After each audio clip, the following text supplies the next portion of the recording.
dos quais são os pais e dos quais é Cristo, segundo a carne, o qual é sobre todos Deus, bendito eternamente.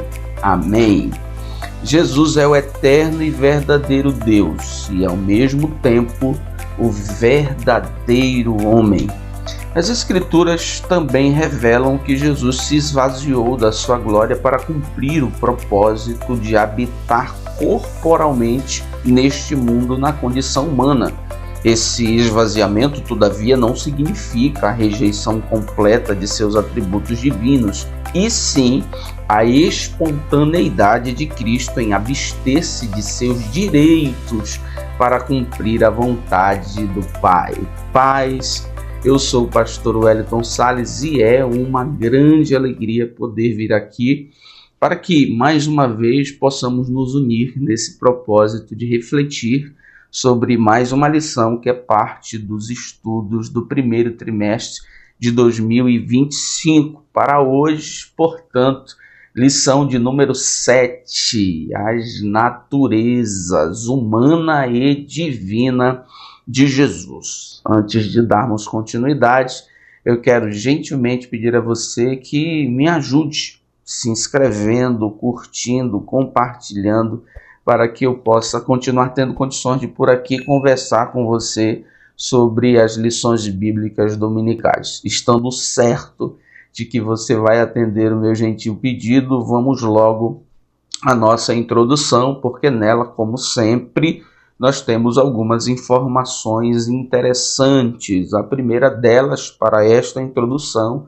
diz respeito à importância dos concílios para a história das doutrinas, especificamente, óbvio, para a importância da doutrina da natureza humana e divina de Jesus. Nesse contexto do estudo, da construção, do entendimento desta doutrina, tem-se em primeiro lugar o estabelecimento definitivo da cristologia, ou seja, da doutrina bíblica de Cristo no Concílio de Nicéia, que ocorreu em 325. Nessa ocasião, combateu-se as heresias do arianismo, que, como nós já sabemos, apresentava Cristo não em sua divindade, mas o Logos, o Verbo, criado em algum momento por Deus, o Pai, portanto, de uma natureza diferente e inferior.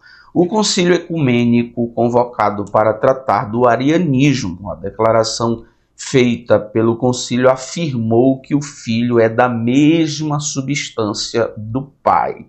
No sentido da importância dos concílios para a cristologia, tem-se o da cidade de Constantino, ou seja, o concílio que ocorreu em Constantinopla. Nessa oportunidade, nessa ocasião, em 381 depois de Cristo, se estabeleceu a concepção correta a respeito da Trindade. Inclusive, o concílio de Constantinopla reuniu, corroborou, confirmou e, de alguma maneira, refinou aquilo que já havia sido estabelecido no concílio de Nicéia. Por isso que o concílio de Constantinopla é chamado, inclusive, de niceno, ou seja, de Nicéia constantinopolitano.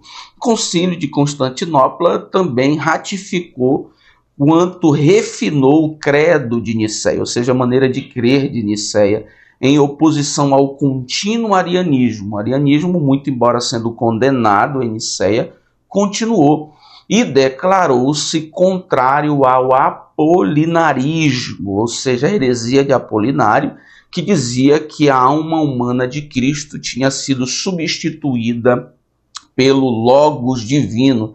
Além disso, Constantinopla declarou que o Espírito procede do Pai e do Filho, uma concepção da doutrina e uma concepção da doutrina da Trindade e uma corroboração, uma confirmação do que já havia sido estabelecido no Concílio de Nicéia, agora combatendo o apolinarismo que dizia que Jesus sim era carne, mas divino não era tanto, ele tinha apenas uma mente divina, ou Logos tomou ele por algum momento.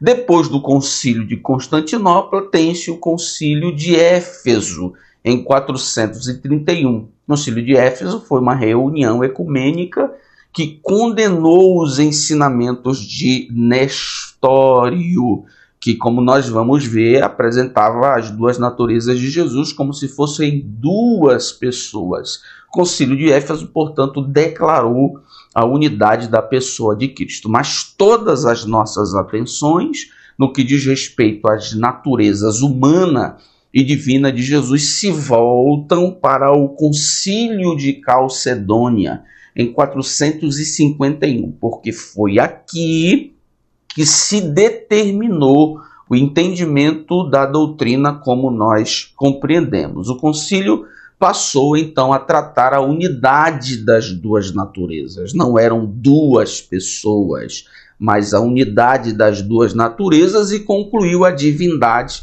e a humanidade de Cristo, que elas existem sem confusão, sem mudança, sem divisão, sem separação. Desta forma, as duas naturezas unem-se numa só pessoa e numa só substância. Percebam que é exatamente esse o entendimento, exatamente esse o conceito que nós temos a respeito das duas naturezas de Cristo.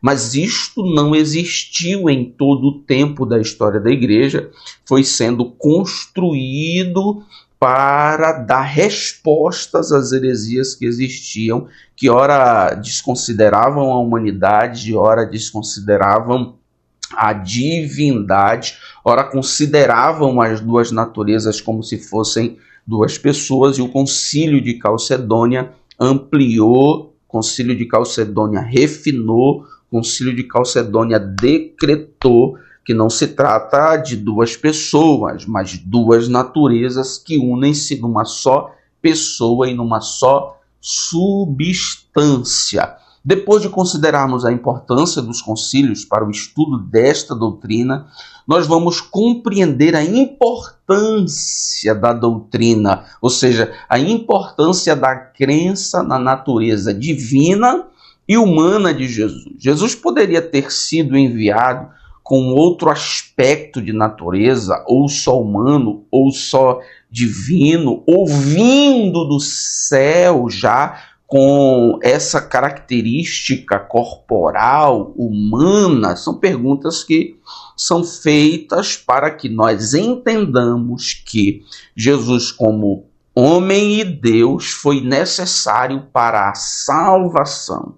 Ambas as naturezas são necessárias para a redenção. Como homem, Cristo poderia representar o homem e morrer como homem. Como Deus, a morte de Cristo pode ter valor infinito, suficiente para prover redenção pelos pecados, não restrito às pessoas que estavam vivendo com ele, mas para os pecados do mundo, pelos pecados do mundo.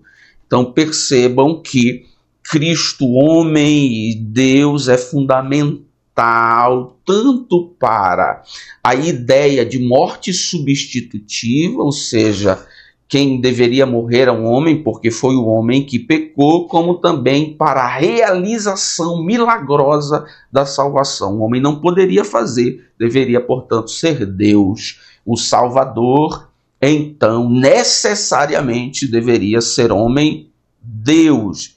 Esta concepção é importante para nós entendermos a morte de Cristo de maneira substitutiva.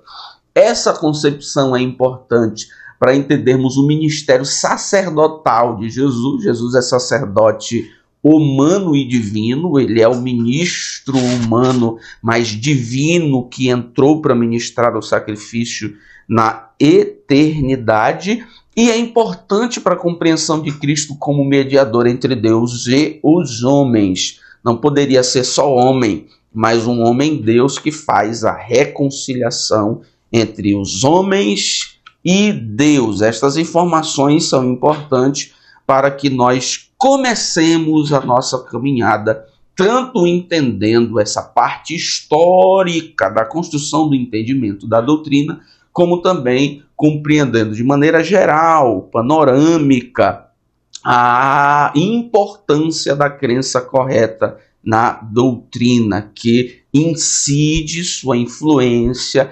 especialmente na salvação. Dito isso, vamos ao nosso primeiro ponto, o ensino bíblico da dupla natureza de Jesus. O ensino sobre as duas naturezas de Jesus é claro. Em certo ponto da história da teologia cristã não houve dúvida sobre isto. O problema aqui não é sobre crer ou não crer nas duas naturezas. O problema aqui é que de onde surgem as heresias está relacionado à relação das duas naturezas.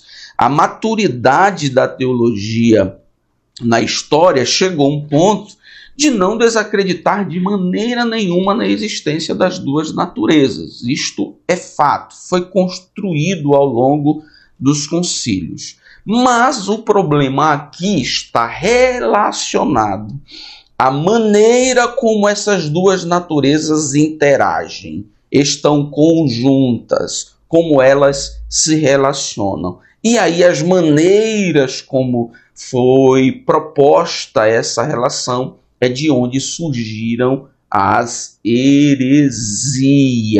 E nesse primeiro ponto nós vamos compreender tanto a natureza humana de Jesus, como a natureza divina de Jesus, e compreender também o entendimento correto de Filipenses capítulo 2, versículos 5 e 6, que é, eu diria assim, o texto áureo das heresias a respeito da natureza humana e divina de Jesus. Primeiro subponto que nos ajuda a compreender a natureza humana de Jesus é o seguinte: da descendência de Davi segundo a carne, ou seja, da família de Davi, da genealogia de Davi, Romanos 1 e 3.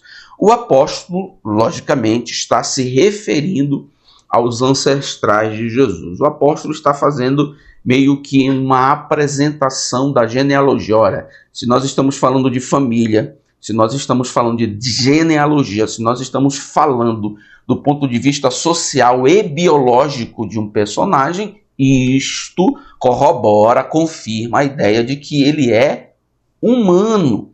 E nesse sentido, nós damos ênfase à importância da apresentação de algumas genealogias de Jesus. Por exemplo, nós temos a genealogia de Jesus apresentada por Mateus. Qual é a ênfase da genealogia de Jesus apresentada por Mateus? É a ênfase patriarcal. Mateus constrói a genealogia de Jesus de maneira que se entenda que ele é filho de Abraão. Ou seja, Mateus relaciona o Cristo homem com Israel. Lucas também apresenta uma genealogia de Jesus. E a ênfase de Lucas e da sua genealogia é uma ênfase biológica, porque Lucas constrói a genealogia de Jesus de maneira que ele é apresentado como filho de Adão, ou seja, relaciona o Cristo humano com a humanidade. O Salvador não é diferente biologicamente da humanidade. E Paulo apresenta, em certa medida, em Romanos 1 e 3, essa genealogia de Jesus, e a ênfase da genealogia paulina, genealogia de Paulo, é uma ênfase messiânica, é uma ênfase da monarquia, ou seja, Paulo apresenta Jesus como filho de Davi. O que é que Paulo quer apresentar com essa genealogia, com ênfase messiânica, Jesus como filho de Davi? É que Jesus é o cumprimento das profecias do Antigo Testamento, que Deus levantaria um rei, filho de Davi, cujo trono não passaria, cujo reino seria eterno. Mas apesar das ênfases diferentes dessas genealogias, em que elas concordam entre si? Elas concordam em apresentar que Cristo é humano. Nós estamos falando do Cristo homem.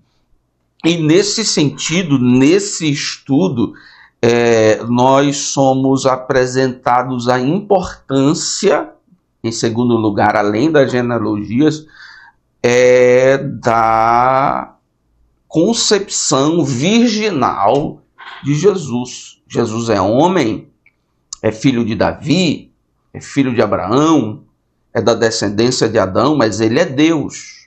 Como isto foi possível? Como isso foi realizado? E o que o entendimento de como isto foi realizado contribui com a fé? Por que o entendimento de como isto foi realizado é importante? Como uniu-se a natureza humana, o filho de Adão, o filho de Abraão, o filho de Davi, com o filho de Deus, na concepção virginal de Jesus? Essa doutrina é base, essa doutrina é fundamental. Jesus não é fruto de uma relação sexual humana. Portanto, a concepção de Jesus é virginal. Ou seja, a concepção de Jesus, o fato de que Maria encontrou-se grávida, é um milagre do Espírito de Deus. E o teólogo Wayne Grudem aponta que esse milagre pode ser considerado na sua importância em 3 áreas. Em primeiro, mostra que a salvação é uma obra de Deus. Quem poderia, de maneira milagrosa, realizar essa junção humana, divina, em uma só pessoa, senão o próprio Deus? Portanto, isso aponta para o fato de que, se o Cristo homem é fundamental, o Cristo homem e Deus é fundamental para a salvação, isso é uma obra de Deus. Em segundo lugar, o nascimento virginal possibilitou a união da plena divindade e da plena humanidade em uma só pessoa. Quem faria esta obra, senão o próprio Deus, de maneira miraculosa? E em terceiro lugar, o nascimento virginal possibilitou a verdadeira humanidade de Cristo, mas milagrosamente sem a herança do pecado. Ele é filho de Adão biologicamente, mas não é filho de Adão moralmente, porque ele não é fruto de uma relação sexual como os filhos de Adão, como nós somos. Ele é fruto de uma revelação, ele é fruto de uma manifestação, ele é fruto de uma obra milagrosa do Espírito Santo. Portanto, diante desta obra milagrosa, ele é homem e Deus, o que é fundamental para a realização da salvação. Aí está o elo humano-divino, as duas naturezas do Senhor Jesus. Segundo subponto, declarado Filho de Deus em poder. Declarado, não feito. Declarar aqui é reconhecimento de honra, de glória. Declarado, reconhecido Filho de Deus em poder, segundo o Espírito de santificação, pela ressurreição dos mortos. Quem? Jesus Cristo, nosso Senhor.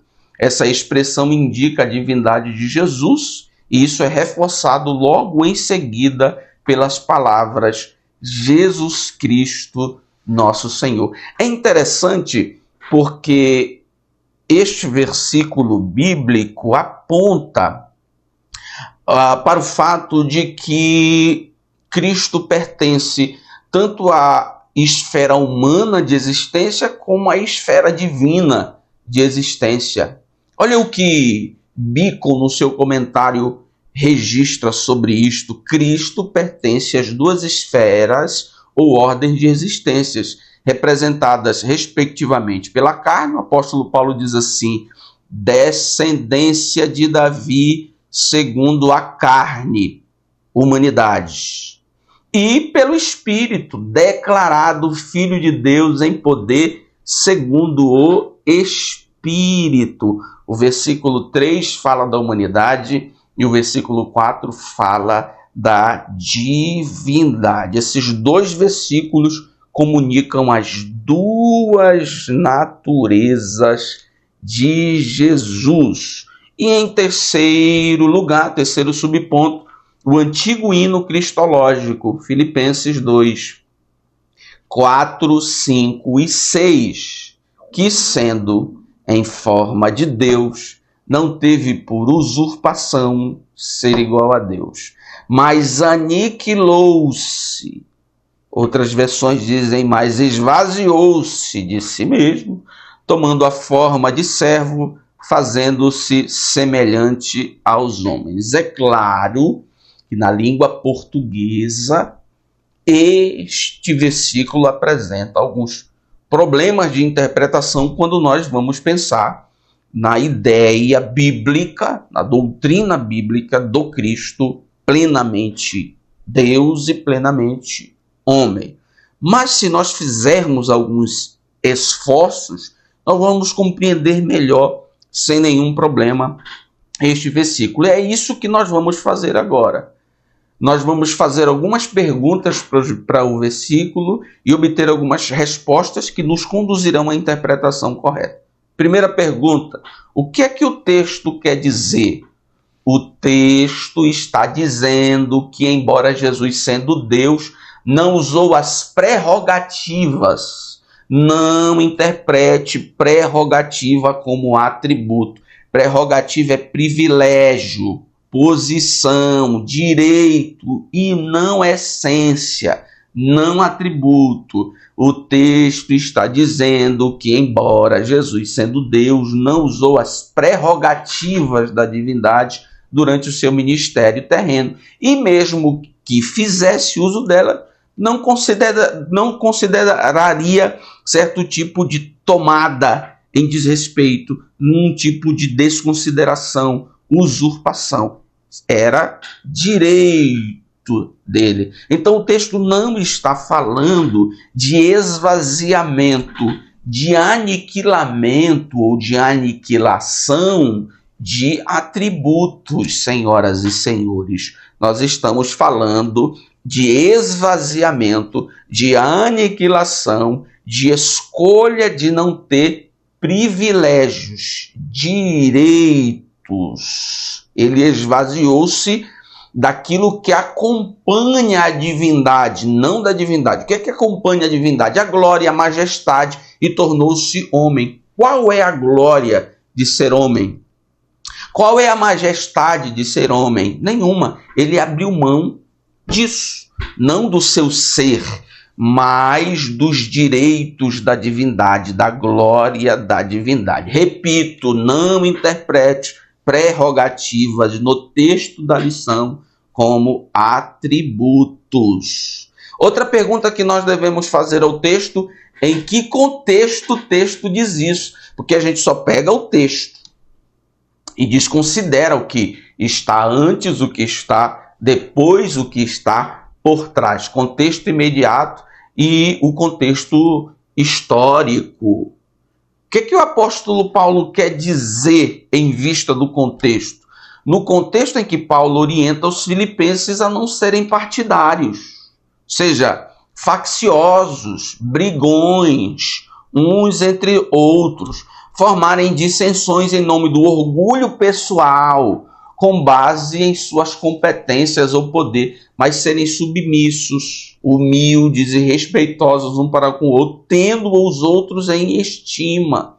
O apóstolo não está dizendo, deixem de ser vocês mesmos, como Jesus fez, mas, sendo vocês mesmos, abram mão dos seus direitos, da glória de vocês, da majestade de vocês, e sejam humildes, reconhecendo os outros como maior em nome da unidade. E o que o apóstolo usa como exemplo? Jesus, sendo em forma de Deus, não teve por usurpação ser igual a Deus, mas aniquilou-se a si mesmo, tomando a forma de servo. O apóstolo Paulo não está dizendo assim para os filipenses: deixem de ser vocês mesmos. Não, ele só está dizendo: abram mão dos privilégios, do direito de vocês que causa briga e respeitem os outros, tenham os outros em estima e, sendo vocês mesmos, trabalhem pela unidade. Cristo fez isso, que haja em vós o mesmo sentimento que houve em Cristo Jesus. Mas esse entendimento é o que nós temos agora. Esse entendimento é o que nós temos trabalhando o entendimento correto do esvaziamento. E aí nos é interessante, melhor dizendo, compreender, eu diria assim, o aspecto da história da interpretação desse texto. Que nós podemos falar da história da interpretação desse texto. Possui um primeiro momento. Qual é o primeiro momento? A interpretação histórica da igreja do primeiro século sempre foi assim, do jeito que eu considerei. Nenhum mestre reconhecido dos primeiros 1800 anos da história da igreja, incluindo os que falavam grego desde o nascimento, pensava que esvaziou-se em Filipenses 2,7 significava que o Filho de Deus abandonara alguns dos seus atributos divinos.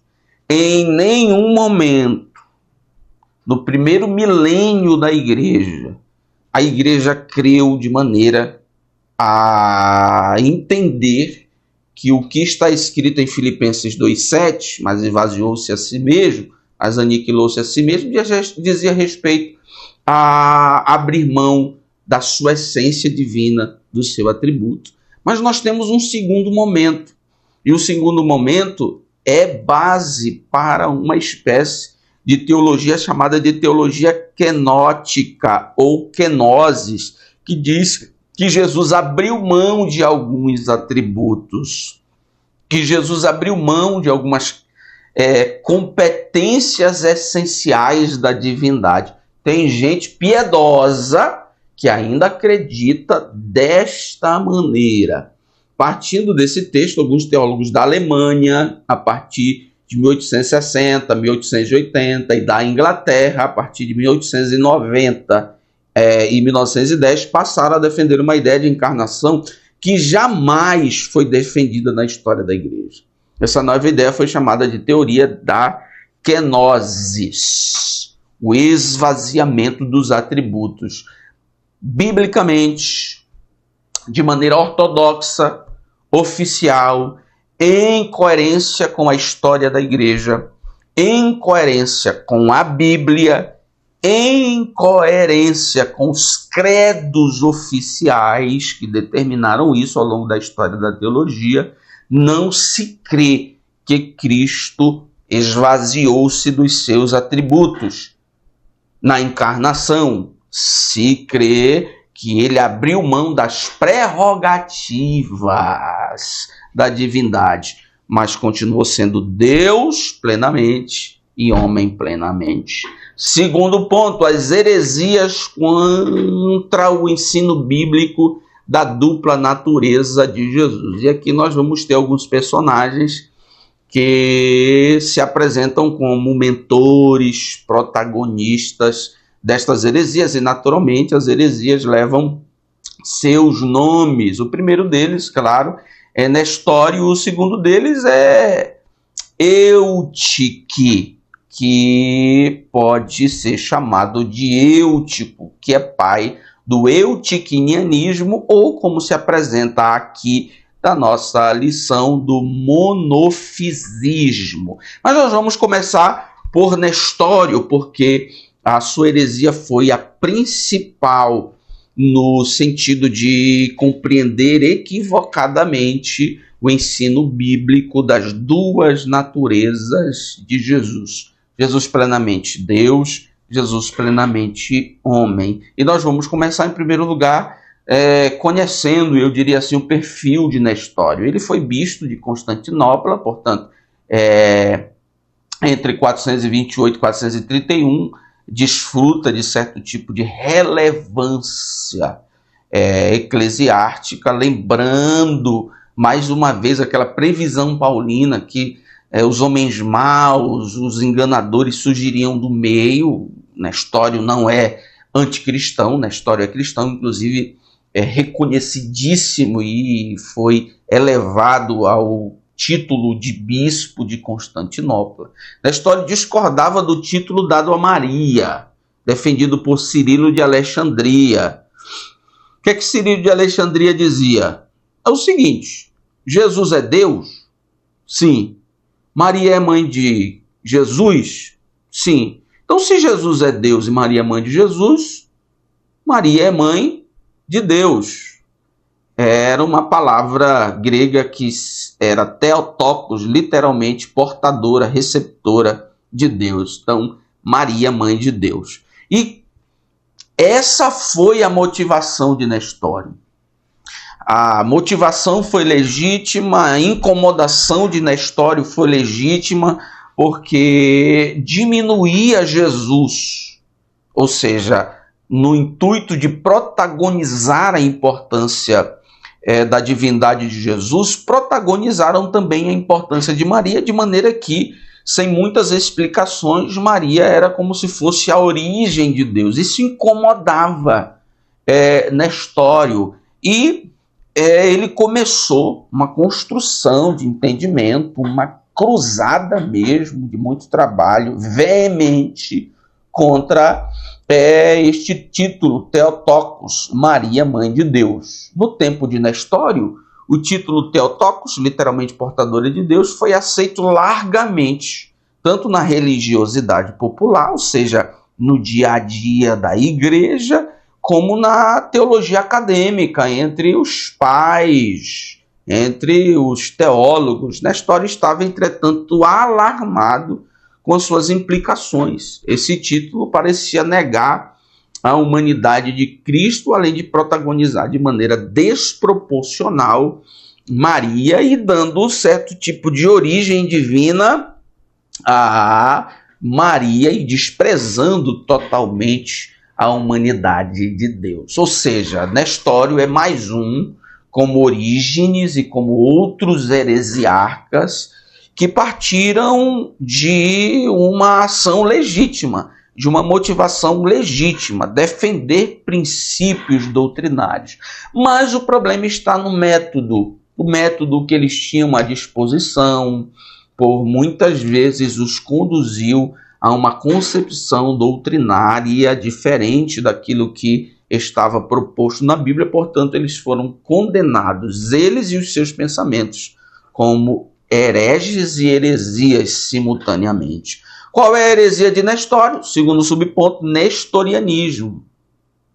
E aqui nós vamos compreender a importância dos concílios de Nicéia e Constantinopla. O concílio de Nicéia e de Constantinopla, eles contribuem com a teologia cristã no sentido de reconhecer as duas naturezas, mas eles não explicam a relação das duas naturezas. E aqui, na ausência de uma determinação oficial de como as duas naturezas se relacionavam, que entra uma variedade de pensamentos, entre eles o nestorianismo, o pensamento de Nestório. Qual é o conceito do pensamento de Nestório? Segundo o pensamento nestoriano, as duas naturezas de Cristo, a humana e a divina, eram duas pessoas. Essa foi a acusação contra ele. Se o concílio de Nicéia não conseguiu explicar qual é o conceito da natureza, qual a relação com a pessoa, qual a relação entre as duas naturezas, nem o concílio de Constantinopla conseguiu explicar qual é o conceito da natureza. É pessoa? Nós estamos falando de duas pessoas ou apenas de duas naturezas, como um homem só? Não conseguiu explicar. Nesse vácuo de entendimento, nessa ausência de entendimento, surge o entendimento de Nestório. Nós estamos falando de duas pessoas, e aí resolve o problema contra o Theotokos. Maria é mãe de Jesus, mas não é mãe de Deus. Ela é mãe de uma pessoa, mas não é mãe de outra pessoa. Aqui está a base da heresia, o conceito da heresia nestoriana. Ele compreendeu naturezas como pessoas na mente de Nestório, portanto, as duas naturezas correspondem a duas pessoas. Segundo essa doutrina, Cristo teria duas naturezas distintas, uma divina e outra humana. Em Cristo existiam duas naturezas, mas também duas pessoas. Elas estão juntas, mas são diferenciadas. Então percebam que esse entendimento de Nestório é totalmente equivocado, exatamente pelo conceito de natureza que ele atribui à divina e à humana. Natureza para Nestório é o mesmo que pessoas. Então, se ele quer defender a divindade de Jesus, ele diz o seguinte, que Maria foi só mãe do homem, da pessoa humana, mas não mãe de Deus. Ou seja, a motivação é correta, mas a maneira como se defende a divindade de Jesus ataca frontalmente a doutrina bíblica das duas naturezas, que não se fala em duas pessoas, mas duas naturezas que correspondem a uma pessoa só. Quem é que segue essa doutrina hoje? Será que ainda tem pessoas que creem assim, que construíram, eu diria assim, uma comunidade cristã nesse sentido? Sim, comunidades cristãs, inclusive históricas, permanentes até hoje. Olha, no século VII e seguinte, o nestorianismo ganhou terreno e espalhou-se por toda a Ásia. Hoje, o rito nestoriano sobrevive na Igreja do Oriente, predominantemente na Síria, na Turquia, Irã, Iraque e Índia. São igrejas cristãs? Sim, mas são igrejas cristãs que possuem uma perspectiva de que as duas naturezas de Cristo são duas pessoas. Inclusive, o nestorianismo fora chamado de difisismo, ou seja, physis naturezas, duas naturezas, duas pessoas. O terceiro subponto é a doutrina do monofisismo, cujo heresiarca, o mentor, o pai foi Eutiques. Era Eutico, mas passou a ser chamado de Eutiques. É por isso que monofisismo também recebe o nome de eutiquinianismo. Qual é o perfil teológico de Eutiques? Eutiques era um monge, melhor dizendo, piedoso, mas pouco versado em teologia. Todavia, fundamentou e tornou-se o maior defensor do monofisismo, que também é conhecido de eutiquinianismo. E aqui a gente precisa fazer aquele exercício simples do significado da palavra. Mono, um único, physis, de fisismo, natureza, uma natureza só. Qual foi a motivação de Eutico para desenvolver essa maneira de compreender a doutrina bíblica? O monofisismo foi criado no século V como uma reação ao nestorianismo, que defendia que Jesus tinha duas naturezas distintas e separadas. O nestorianismo, duas. Difisismo, por assim dizer, duas pessoas. Lembre-se do entendimento equivocado de Nestório a respeito do conceito de natureza. Ele entendia que eram duas pessoas. Eutiques se sentiu incomodado, muito embora não tão versado em teologia, mas com uma força da piedade, corretamente se sentiu conduzido a defender a doutrina da unidade de Cristo, mas fez de maneira equivocada, dizendo que Jesus não tinha duas naturezas, mas uma só. Qual é o conceito da heresia? A teologia ensina que depois da união do divino e do humano na encarnação de Cristo, ele passou a ter uma única natureza, porque a natureza humana e a divina se fundiram numa única só. Não há distinção entre as duas conforme a Bíblia e conforme o conceito tradicional, histórico, dos concílios da própria igreja cria. Mas aí uma mistura, há uma espécie de natureza híbrida que não se sabe se é Deus ou é homem, onde uma começa, outra termina, como elas se relacionam, ou se elas se relacionam. E o que a lição aponta? Essa doutrina afirma que as duas naturezas de Cristo são fundidas, uma só natureza amalgamada. Então, a resposta extrema de Eutico ao nestorianismo fez nascer uma nova heresia, que é o monofisismo. Duas naturezas não, distintas não, mas uma natureza híbrida, uma natureza estranha, amalgamada, que não se sabe o que é uma, o que é outra. Não há relação entre as duas, até porque elas não são distintas, mas há uma espécie de mistura essencial. Isso não se encontra nas páginas bíblicas, isso não se encontra na maneira de crer da igreja nos primeiros séculos, isso também não se encontra nos concílios. Então, por estas realidades, esta maneira de crer nas duas naturezas de Jesus é considerada heresia. Mas tem quem as segue hoje? Sim, igrejas cristãs e históricas. Desde o sexto século, não é de agora, não é do século XX, do século XIX, do sexto século.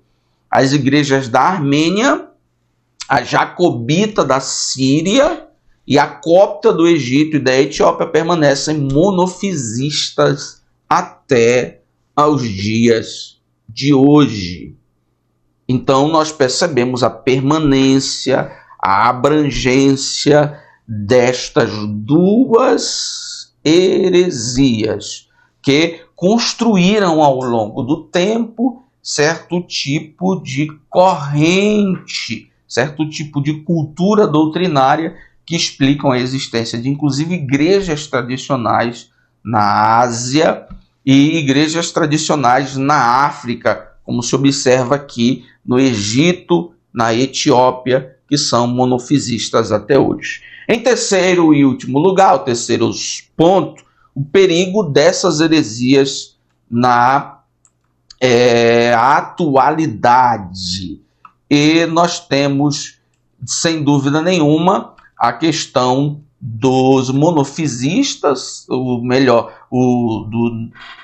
que as igrejas até hoje seguem o monofisismo, e o monofisismo combate frontalmente a ideia bíblica, histórica e oficial decorrente dos concílios das duas naturezas distintas, e se tem igrejas até hoje que correspondem a essa maneira de crer. Hoje também, a respeito da ideia equivocada destas heresias, tem-se também a existência de igrejas que seguem o nestorianismo, como nós já comentamos no século VII, o nestorianismo ganhou terreno e espalhou por toda a Ásia. Hoje o rito nestoriano sobrevive na Igreja do Oriente, predominantemente na Síria, Turquia, Irã, Iraque e Índia. Mas na atualidade tem também a teologia quenótica. Teologia quenótica principalmente defendida pelos teólogos liberais, pelo progressismo teológico influenciado pelo humanismo. Em algum momento da história da teologia, inclusive recente, ficou meio que difícil para a razão compreender a relação das duas naturezas. E, em vista da influência do humanismo, em vista do protagonismo da razão, se criou certo tipo de explicação racional para Filipenses 2,7. Ficou mais fácil para a lógica humana, do ponto de vista da teologia liberal, dizer que Cristo abdicou, abriu mão dos seus atributos, se esvaziou dos seus atributos. Do verbo grego keno, significa esvaziar. A doutrina quenótica afirma que Jesus, enquanto esteve na terra, esvaziou-se a si mesmo dos atributos divinos. O relato bíblico aponta para qualquer leitor de qualquer nível. Sabe ler? Sei. É só ler os evangelhos que você vai perceber facilmente que Jesus não abriu mão dos seus atributos. Ele abriu mão de prerrogativas. E nem venha com a ideia também de Nestório. Jesus como homem sentiu sede. Jesus como Deus disse: eu sou água. Jesus como homem teve fome. Jesus como Deus disse: eu sou o pão da vida. Não, senhores. Não, senhores. Nós estamos falando de sempre unidade entre a natureza humana e a natureza divina em um só. Nós estamos falando de duas pessoas.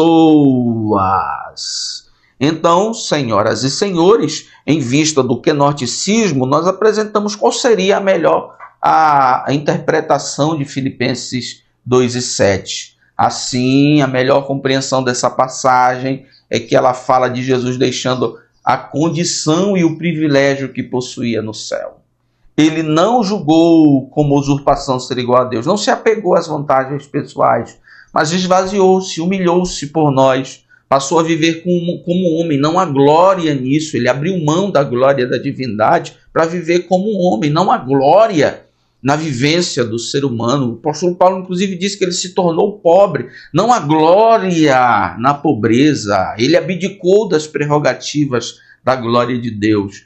Jesus fala em outro lugar da glória que possuía com o Pai antes que houvesse o mundo, a glória que deixou e receberia de volta quando voltasse ao céu. E aí nós temos a informação do apóstolo Paulo também, declarado, reconhecido Filho de Deus em glória, em poder pelo Espírito Santo da santificação na ressurreição. Depois da ressurreição, ele é exaltado sobre todo nome, ele recebe a glória, ele é reconhecido novamente em glória, porque ele havia deixado a glória e não os atributos. E aqui, em último lugar, nós vemos a mariolatria, ou seja, a adoração de Maria. O catolicismo romano adotou o termo mãe de Deus até hoje, de Cirilo, ou seja, um pensamento antibíblico, e em seguida desenvolveu uma teologia que permanece até hoje por conta da sua popularidade. O termo que em algum momento da história da igreja se tornou popular de maneira religiosa e acadêmica, mal combatido por Nestório, permaneceu até hoje, né? Talvez Nestório deveria ter amadurecido melhor a sua concepção, e se tivesse feito isso, teria vencido, entre aspas, este termo e as implicações teológicas desse termo, que apresentam assim como se a divindade de Jesus tivesse começo em Maria. Portanto, senhoras e senhores, esta é a nossa lição 7. As naturezas humana e divina de Jesus. Não são duas pessoas, mas duas naturezas em uma só. E não é uma natureza divina mais ou menos, é uma natureza divina com todos os atributos divinos, menos a glória, menos o privilégio, menos a prerrogativa da divindade. E não é uma natureza divina como que dissolvida na natureza humana, é natureza humana concretamente, objetivamente, como nós. Esse milagre só pode ser explicado na concepção virginal de Jesus, e esse milagre foi necessário para a realização da salvação. Jesus, como Deus homem, ele é o perfeito substituto, ele é o perfeito sacerdote, ele é o perfeito mediador, e a salvação realizada pelo Cristo homem e Deus, portanto, é eterna e poderosa. Deus abençoe você e toda a sua casa, em nome de Jesus.